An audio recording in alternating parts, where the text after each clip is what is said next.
श्री शिव पुराण श्री रुद्र संहिता द्वितीय खंड 7वां अध्याय संध्या की आत्माहुति। ब्रह्मा जी कहते हैं, नारद, जब भगवान शिव देवी संध्या को वरदान देकर वहां से अंतर्धान हो गए, तब संध्या उस स्थान पर गई जहां पर मुनि मेधातिथि यज्ञ कर रहे थे। उन्होंने अपने हृदय में तेजस्वी ब्रह्मचारी वशिष्ठ जी का स्मरण किया तथा उन्हीं को पति रूप में पाने की इच्छा लेकर संध्या महायज्ञ की प्रज्वलित अग्नि में कूद गई। अग्नि में उसका शरीर जलकर सूर्य मंडल में प्रवेश कर गया। तब सूर्य ने पितरों और देवताओं की तृप्ति के लिए उसे 2 भागों में बांटकर रथ में स्थापित कर दिया। उसके शरीर का ऊपरी भाग प्रातः संध्या हुआ और शेष भाग साय संध्या हुआ। साय संध्या से पितरों को संतुष्टि मिलती है।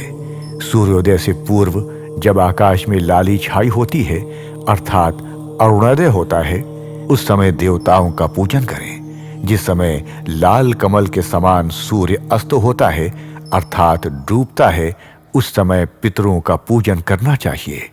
भगवान शिव ने संध्या के प्राणों को दिव्य शरीर प्रदान कर दिया। जब मेधातिथि मुनि का यज्ञ समाप्त हुआ, तब उन्होंने एक कन्या को, जिसकी कांति सोने के समान थी, अग्नि में पड़े देखा।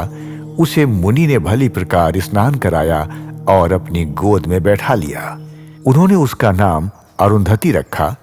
यज्ञ के निर्विघ्न समाप्त होने और पुत्री प्राप्त होने के कारण मेधातिथि मुनि बहुत प्रसन्न थे। उन्होंने अरुंधति का पालन आश्रम में ही किया। वे धीरे धीरे उसी चंद्रभागा नदी के तट पर रहते हुए बड़ी होने लगी।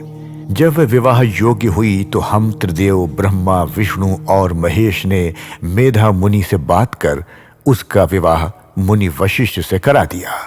मुने, मेधातिथि की पुत्री महासाध्वी अरुंधति अति पतिव्रता थी। वह मुनि वशिष्ठ को पति रूप में पाकर बहुत प्रसन्न थी। वे उनके साथ रमण करने लगी।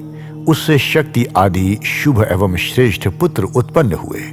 हे नारद, इस प्रकार मैंने तुम्हें परम पवित्र देवी संध्या का चरित्र सुनाया है। ये समस्त अभीष्ट फलों को देने वाला है।